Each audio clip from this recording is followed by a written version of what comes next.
دعوت اسلامی کا فیضان، دعوت اسلامی کی برکتیں پوری دنیا میں پھیلتی چلی جا رہی ہیں۔ نہ جانے کتنوں کی تقدیریں دعوت اسلامی نے بدل دی۔ دعوت اسلامی کے ماحول میں آنے سے پہلے کوئی کیسا تھا، اب کیسا ہو گیا۔ گناہوں کے سمندر میں ڈوبے ہوئے آج مسجدوں کے امام بن چکے ہیں۔ وہ لوگ جو مسجد کی طرف آتے نہ تھے، اب لوگوں کو نمازوں کے لیے بلانے والے بن گئے ہیں۔ کئی بہاریں آپ نے سنی ہوں گی، آج آپ ایک بہار دیکھنے جا رہے ہیں۔ ایک گلوکار، ایک نوجوان جس نے انڈیا میں جا کر دنیا بھر میں اپنا نام کمایا، اس فیلڈ میں اس نے بہت ترقی کی، یہاں تک کہ دنیا بھر کے کئی ملکوں میں اس کے کانسرٹس ہوئے، ورلڈ ٹور کیا۔ قربان جائیے دعوت اسلامی اور امیر اہل سنت کے فیضان پر۔ اللہ تبارک و تعالیٰ نے اس نوجوان پر ایسا کرم کیا کہ اب اس نوجوان کو آپ اس حلیے میں دیکھیں گے، اس انداز میں دیکھیں گے۔ میں دعوت دوں گا ہمارے مہمان، ہمارے بہت پیارے اسلامی بھائی محمد جنید شیخ اتاری کو، کہ جنہوں نے ایک وہ وقت تھا کہ نہ جانے دنیا میں کہاں کہاں جا کر گانوں کی پرفارمنس دی تھی۔ آج یہ پہلے تو یہ بتائیں گے کہ یہ دعوت اسلامی کے مدنی ماحول میں کیسے آئے، مختصراً اپنی پچھلی زندگی کے بارے میں کچھ بتائیں۔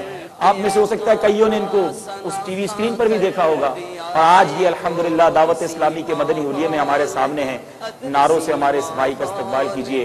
نعرہ تکبیر، نعرہ رسالت، فیضان مدینہ۔ الصلاۃ والسلام علی سید المرسلین، اما بعد۔ زندگی کے دو رخ دیکھنے کا موقع ملا۔ پہلے ایک زندگی جس کا خواب میں دیکھتا تھا، یا نارملی بہت سے لوگ، اکثریت جو ہمارے ینگسٹرز ایک اکثریت دیکھتی ہے کہ شہرت ہو، بہت سے لوگ آگے پیچھے بھاگ رہے ہوں، آپ کو چھونے کے لیے لوگ روتے ہوں، آپ کی گاڑی پہ ٹھک ٹھک کر کے لوگ مارتے ہیں جب آپ کانسرٹ سے نکلتے جا رہے ہو، سیکیورٹی ہو آپ کے ساتھ، ایک پوری دنیا میں آپ کا نام ہو، پوری دنیا کے لوگ آپ کو جانتے ہو اور آپ کے پیچھے پاگل آپ کے فینس ہوتے ہیں۔ وہاں جا کر آپ اپنے منہ سے کوئی بات نکالو اور آپ کی وہ بات فوراً پوری کر دی جائے، جہاں آپ جانا چاہو آپ کو لے جایا جائے۔ بہت کچھ دیکھا، سب کچھ دیکھا۔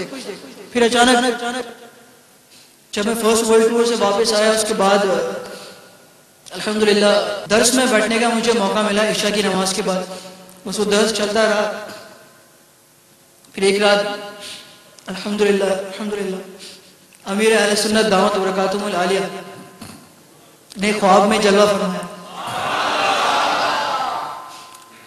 میں نے دیکھا کہ آپ ایک ایسی اونچی جگہ پر، اونچائی پر کھڑے ہیں جو بہت خوبصورت ہے، اور میں وہاں جانا چاہتا ہوں۔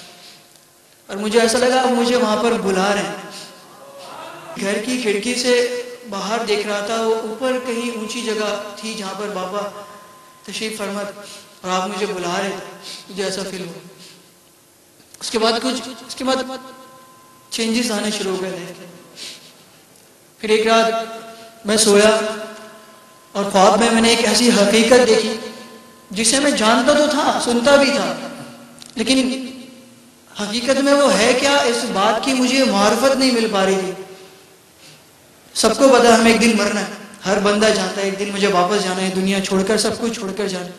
مجھے بھی پتا تھا، بچپن سے سنتا ہوا آ رہا تھا، پھر بھی پاپ سٹار بننے کا ایک سپنا لے کر چلا گیا تھا۔ لیکن اس رات جب میں سویا تو میں نے دیکھا کہ میری موت واقع ہوئی۔ میری روح عالم برزخ میں بیٹھی تھی اور اپنی جسم کو غسل دیتے ہوئے دیکھ رہی تھی۔ اس وقت میں بہت بے بس ہو گیا تھا، اور مجھے اندازہ ہوا کہ میں کیا کر کے آ گیا دنیا سے۔ اتنے پلانز بنا رہا تھا، ابھی تو میں اتنے البم مجھے کرنا ہے، ابھی تو اتنی ساری چیزیں مجھے میری پائپ لائن میں ہیں، وہ سب کچھ مجھے کرنی ہے۔ بہت ساری پلاننگ چل رہی تھی۔ جب میں اس وقت میں یہ بیٹھا ہوا سوچ رہا تھا اب میں کیا کروں گا، اب تو سارے آپشنز ختم ہو گئے میرے پاس سے، اب میرے پاس ہے نہیں کچھ کرنے کے لیے، اور جو میں دنیا کے اندر کر کے آیا ہوں مجھے سب کا حساب دینا ہے یہاں پر۔ وہ ایک بڑا عجیب سا ایک ماحول تھا، اندھیرا تھا چاروں طرف، میری روح وہاں بیٹھی ہوئی تھی عالم برزخ میں۔ اس وقت ایک نعت میں پہلے بڑا سنا کرتا تھا، نعت میں بڑے شوق سے سنتا تھا، جب بھی وہ چلتی تھی تو ایک دم میں جھومنے لگ جاتا تھا. کبھی جشن عید میلاد النبی کے موقع پر نعت چلتی تھی, میں جھومنے لگ جاتا تھا. اس کو جو نعت میں سنا کرتا تھا دنیا میں, وہی نعت صرف میرے وہاں پر کام آ رہی. پھر جب صبح میری آنکھ کھلی تو مجھے ایسا لگا جیسے قرآن کریم میں اللہ تعالیٰ ایک جگہ فرماتے ہیں, اس کا مفہوم اور خلاصہ کچھ اس طرح ہے کہ یا اللہ مجھے واپس بھیج دے. یہ تو صرف وہ بات ہے جو وہ کہہ دے گا. مجھے ایسا لگا کہ مجھے واپس بھیج دیا گیا دنیا کے اندر ایک اور موقع دے کر. وہ سب کچھ دکھا کر مجھے واپس دنیا میں بھیج دیا. اب میرے پاس ایک اور چانس ہے, اب کیا کرتا ہوں بس. اس کے بعد میں نے اللہ تعالیٰ سے توبہ کی اپنی ہر پرانی نافرمانیوں میں جس طرح میں لگا ہوا تھا. الحمدللہ عز و جل, اس پروردگار عز و جل نے مجھے توبہ کا موقع دیا اور وہ سب کچھ حقیقت دکھا کے مجھے دنیا میں واپس بھیج دیا. اور وہ ساری وہ جو شہرت کی جو ایک طلب تھی, وہ بہت بڑا آدمی بننے کی جو طلب تھی, لوگ میرے آگے پیچھے گھومے, وہ سب کچھ نکلنا شروع ہو گئی. الحمدللہ مجھے ہر طرف سے مشکلات کا سامنا کرنا پڑا, اپنے گھر کی طرف سے بھی تھوڑا بہت, بیکاز ایک دم کیونکہ میں بدلا تھا, میرے اراؤنڈ لوگ اسی طرح سوچ رہے تھے, بہت ساری ایکسپیکٹیشنز تھی مجھ سے لوگوں کو, ابھی مجھے بہت کچھ کرنا تھا. میں نے ایک دم جب یہ اعلان کیا کہ میں میوزک چھوڑ دیا تو لوگوں کو یہ بات ایک دم سے ہضم نہیں ہوئی. کسی نے مجھے بولا بھائی کیا ملا بنے گا, کیا تو مولوی بنے گا, کیا تو مولانا بنے گا. بھائی یار ایکسٹریمسٹ نہیں ہونا چاہیے. لوگوں نے مجھے اس طرح بھی کہا کہ تو ایکسٹریمزم کی طرف کیوں جا رہے ہو, ہم بھی مسلمان ہیں یار, ہم بھی نماز مطلب صحیح ہے, نماز پڑھ لیتے ہیں ہم لوگ بھی. کسی نے یہ بھی کہا کہ جاؤ یار تم ٹھیک ہے, یہ پیسہ جو ہے نا یہ بھی کمانا جو ہے مطلب روزی بھی عبادت ہے, روزی کرنا بھی بات ہے, تو اس کی طرف پہلے دھیان دینا چاہیے. اور جو ہے مطلب اس طرح کی بہت ساری چیزیں جو کبھی کبھی ڈس ہارٹنڈ بھی کر دیتی ہیں آپ کو. اور اپنا دسنے کا جو ماحول ہے نا, اس کی برکتیں اولیاء کرام کے واقعات جو کتابوں میں امیر سنت نے ہمیں لکھ کے دے دیے ہیں پڑھنے کے لیے, اور امیر سنت کے بیانات اور اپنا ماحول, یہ اپن کو کھینچ کے رکھتا ہے, باندھ کے رکھتا ہے. میرے پیارے اسلامی بھائیوں, جنید بھائی کا یہ واقعہ ہمارے لیے بہت بہت بڑا پیغام ہے. ایک جو ان کی زندگی میں پہلو آیا وہ ہمارے لیے میسج رکھتا ہے. پیسہ ہونا, دنیا کی شہرت ہونا, مال ہونا, لوگ ہماری واہ واہ کریں, یہ آج ہم میں کہ ہر شخص کے دل کی تمنا ہے. لیکن کبھی ایسا وقت آیا کہ اللہ کی رضا کے لیے ہم نے پیسے کو ٹھکرا دیا ہو, اللہ کی رضا کے لیے ہم نے اپنی شہرت کو ٹھکرا دیا ہو. ارے یہ تو نوجوان اس گناہوں کی اندھیری وادیوں میں تھا, ہم تو اتنا ایکسٹریم پر نہیں پہنچے ہوئے, مگر اپنے اندر چینج کیوں نہیں لا رہے. آپ دیکھیے دعوت اسلامی ہماری فنگر ٹپس پر ہے. امیر اہل سنت کا فیضان دیکھیے کہ ایسا نوجوان جس کا بظاہر کوئی دعوت اسلامی سے تعلق نہیں ہے, اس کے خواب میں جا کر اس کو نیکی کی دعوت دے دی.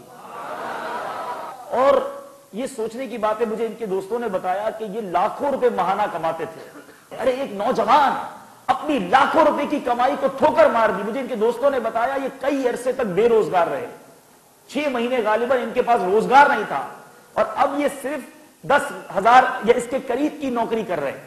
یہ اللہ کی رضا پر راضی رہنا ہے, یہ توکل ہے, یہ اپنے رب کی عطا پر راضی رہنا ہے. لاکھوں ٹھکرا کر یہ خود فرماتے ہیں کہ اب جو مجھے سکون ہے وہ پہلے حاصل نہیں تھا. ارے جو حلال میں سکون ہے نا وہ حرام میں نہیں ہے.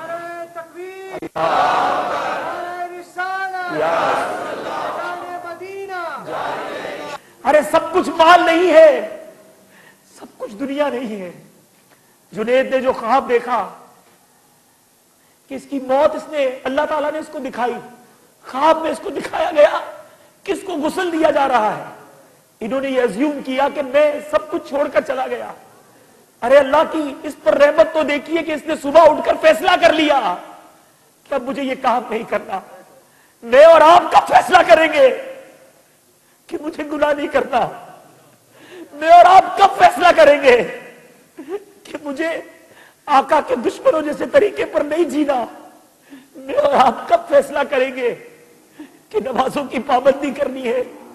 ارے یہ وہ شخص جس کے پیچھے لاکھوں لڑکے لڑکیاں دیوانے تھے, یہ داڑھی رکھ سکتا ہے, یہ امامہ پہن سکتا ہے, یہ سنتوں بڑا لباس سجا سکتا ہے.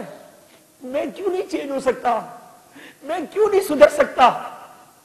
میرے پیارے اسلامی بھائیوں, یہ مبلغ ہمیں پیغام دے رہا ہے کہ جب میں چینج ہو سکتا ہوں تو آپ بھی چینج ہو سکتے ہو. فیضان دیکھیے, اللہ تعالیٰ نے اس دور میں ہمیں ایک ولی کامل کی ہمیں ساتھ دیا ہے. ہم خوش نصیب ہیں. میں کہا کرتا ہوں کہ ہمارے پوتے پڑ پوتے ہمارے آنے والی نسلیں آپس میں گفتگو کریں گے کہ ہمارے دادا وہ تھے جن کو امیر اہل سنت کا دور ملا تھا. اللہ تعالیٰ نے ہمیں امیر اہل سنت کا دور عطا کیا. دیکھیے تو صحیح کہ اس شخص کو خواب میں آ کر میرے پیر و مرشد نے تبدیل کر دیا. میرا پیر میرا پیر میرا پیر میرا پیر میرا پیر میرا پیر میرا پیر میرا امامے والا میرا پیر داڑھی والا میرا پیر کرتے والا میرا پیر میرا پیر جو